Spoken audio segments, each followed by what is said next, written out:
नमस्कार प्यारे दर्शकों। आज की शीर्षक है नंदू।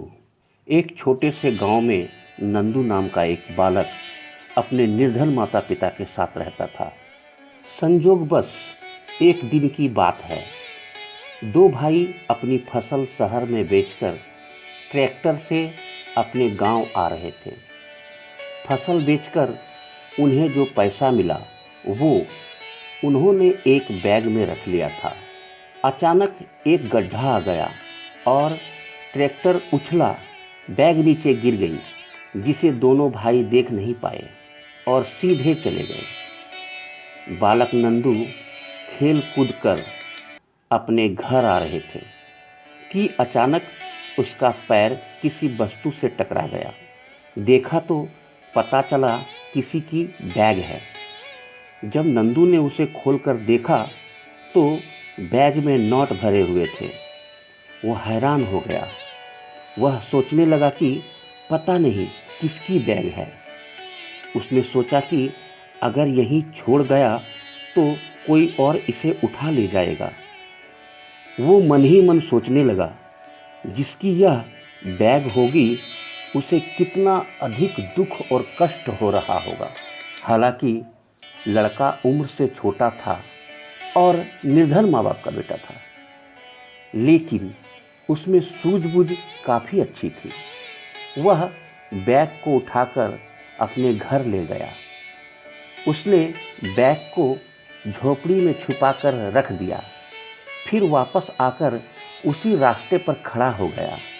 उसने सोचा, कोई रोता हुआ आएगा तो पहचान बताने पर उसे बैग दे दूंगा।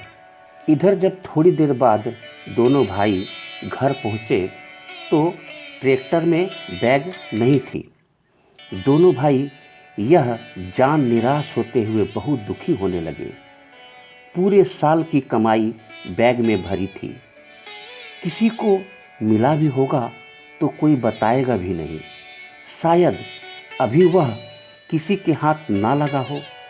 यह सोच दोनों भाई उसी रास्ते पर वापस चले जा रहे थे। छोटा बालक नंदू उन्हें रास्ते में मिला।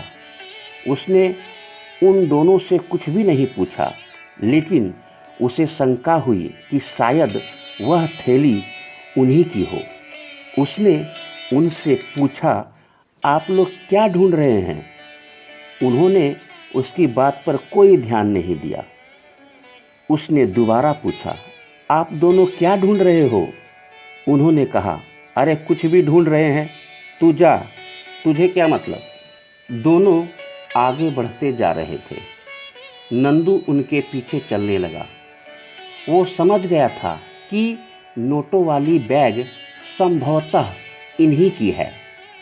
उसने तीसरी बार फिर पूछा तो चिल्लाकर एक भाई ने कहा, अरे चुप हो जा और हमें अपना काम करने दे, दिमाग को और खराब ना कर। अब नंदू को पूरा विश्वास हो गया कि वे थैली अवश्य ही इन्हीं की है।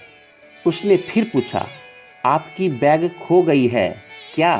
दोनों भाई एकदम रुक गए और बोले, हाँ। नंदू बोला, पहले बैग की पहचान बताइए। जब उन्होंने पहचान बताई तो बालक उन्हें अपने घर ले गया। टोकरी में रखी बैग उन दोनों भाइयों को सौंप दी। दोनों भाइयों के प्रसन्नता का कोई ठिकाना नहीं था। नंदू की ईमानदारी पर दोनों बड़े हैरान थे। उन्होंने ईमान के तौर पर कुछ रुपये देने चाहे, पर नंदू ने मना कर दिया। बोला, यह तो मेरा कर्तव्य था। दूसरे दिन वह दोनों भाई नंदू के स्कूल पहुंच गए। उन्होंने बालक के अध्यापक को यह पूरी घटना सुनाते हुए कहा, हम सब विद्यार्थियों के सामने उस बालक को धन्यवाद देने आए। अध्यापक के नेत्रों से आंसू झरने लगे। उन्होंने नंदू की पीठ थपथपाई और पूछा, बेटा, पैसे से भरे बैग के बारे में अपने माता पिता को क्यों नहीं बताया? नंदू बोला, गुरुजी, मेरे माता पिता निर्धन है। कदाचित उनका मन बदल जाता तो हो सकता है रुपयों को देखकर उसे लौटाने नहीं देते, और यह दोनों भाई बहुत निराश हो जाते। यह सोच घर वालों को बैग के बारे में कुछ नहीं बताया। सभी ने नंदू की बड़ी प्रशंसा की और कहा, बेटा धन्यवाद, गरीब होकर भी तूने ईमानदारी को नहीं छोड़ा। इस कहानी से हमें क्या शिक्षा मिलती है, जानिए। इस प्रसंग का सार यही है कि सबसे बड़ा गुण ईमानदारी का है। ईमानदार होना हमें सर्वश्रेष्ठ व्यक्ति की स्थिति में ले जाता है। जिस प्रकार इस छोटे से बालक ने अपने ईमान को नहीं खोया, भले ही उनकी गरीबी के लिए कष्टदायी थी, लेकिन ईमानदार व्यक्ति छोटा हो या बड़ा, ईमानदारी का गुण ही जीवन के सबसे बड़े गहने हैं। ईमानदारी से ही हमारे व्यक्तित्व को बहुत ही प्रसिद्धि मिलती है। ईमानदार मनुष्य ईश्वर की सर्वोत्तम रचना है। सदैव प्रसन्न रहिए। भाई दोस्तों, ये थी आज की कहानी। कहानी कैसी लगी अपनी राय YouTube कमेंट बॉक्स पर लिखकर हमें अवश्य बतलाइएगा। बहुत जल्द फिर मिलूँगा एक नई विषय, नई कहानी के साथ।